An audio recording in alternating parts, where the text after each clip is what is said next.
The artist's brain, neuroplasticity and creative growth. Every artist begins with a simple act, noticing a shadow on a wall, a shift in light, the curve of a face, the rhythm of color in nature. But what makes an artist's brain unique is not just what it sees, it is how it learns to see differently over time. This change in perception is not abstract. It is biological. It happens through neuroplasticity, the brain's ability to reorganize itself based on experience. The more a person engages in creative practice, the more the brain adapts to support that behavior. Neural pathways connected to observation, imagination, memory, and fine motor control become stronger and more efficient. In this way, the brain quite literally becomes shaped by the act of creating. At the beginning of an artistic journey, the mind may feel uncertain. Lines may seem inconsistent, colors may feel difficult to control, and ideas may not translate easily into form. But with repetition, something shifts. The hand becomes steadier, the eye becomes more sensitive, the mind becomes more patient. This is neuroplasticity in motion. One of the most powerful changes in the artist's brain happens in perception itself. The brain learns to break the world into visual relationships, light and shadow, contrast and harmony, proportion and movement. What once appeared as a single object begins to reveal layers of detail and structure.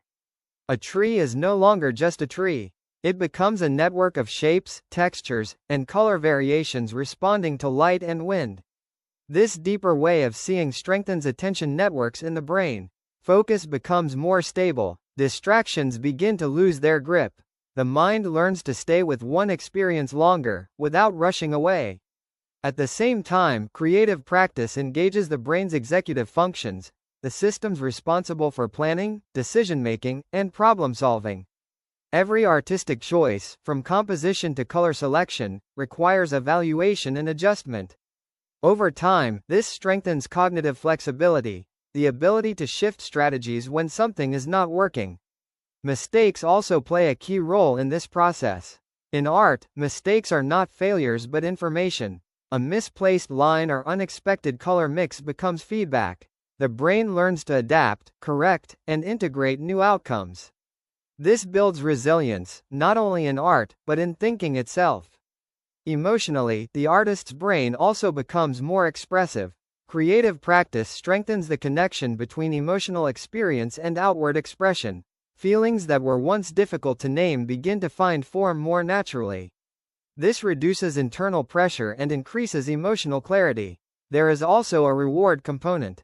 Each successful attempt, even a small one, activates the brain's dopamine system, reinforcing motivation and curiosity. This creates a feedback loop: create, learn, adjust, and create again. Over time, this loop becomes self-sustaining. The artist is not simply producing work. The artist is training perception, emotion, and thought to work together. Perhaps the most profound transformation is this: the brain learns that growth is continuous. There is no final state of mastery where learning stops.